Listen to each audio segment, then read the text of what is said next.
Former President Donald Trump continues to throw his support behind Republican Congressman Jim Jordan for House Speaker.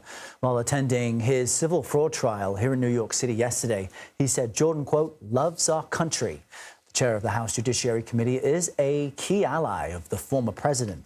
CBS News chief election and campaign correspondent Robert Costa joins us now from our D.C. bureau. Robert, if we look back to the last midterm elections and candidates that former President Trump endorsed, it didn't necessarily translate into automatic wins. So how much influence does the former president have over GOP lawmakers as they pick their next speaker? I guess with two failed rounds, that tells us something.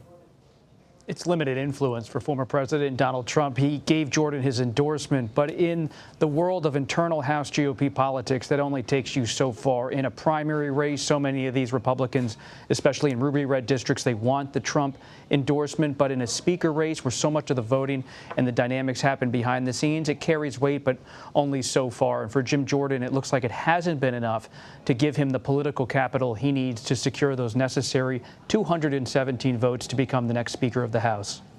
And if Congressman Jordan does win eventually, what might that mean for the presidential race, considering his role in what happened on January 6th and how many see him as really being front and center of the effort in the House of Representatives? CBS News did learn last year that Jordan and Trump spoke on January 6, 2021, based on phone logs we obtained that showed a private call between Jordan and then President Trump on that fateful day, the day of the insurrection.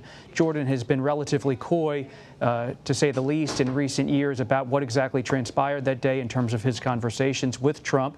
He defied a subpoena from the January 6 committee on Capitol Hill, but if he did become Speaker today or in the coming days, it wouldn't necessarily change the Republican presidential race too much because the outgoing Speaker, Kevin McCarthy of California, already has had a close relationship with Trump. That close relationship between a Speaker Jordan and Trump would be very much of the same ilk that has gone on with his potential predecessor should he win the gavel. And speaking of things that could shake up the race, we know that Virginia Governor Glenn Youngkin is hosting a donor retreat amid speculation over a potential 2024 bid. I think it was a few weeks ago you broke to us that there were donors pushing him to get into the race, and there was some type of early November deadline for him to decide. So how likely is it that he may throw his hat into the ring?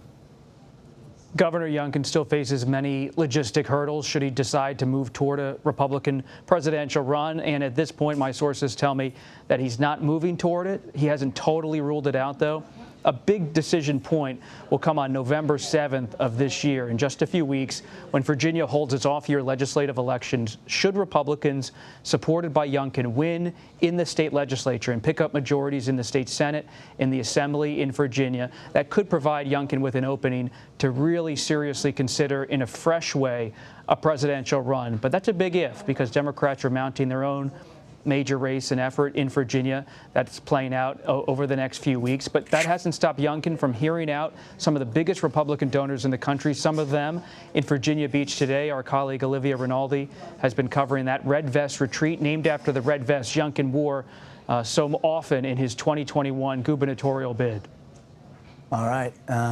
Anything could happen. Robert Costa, thank you very much for that update. We appreciate it. Thank you.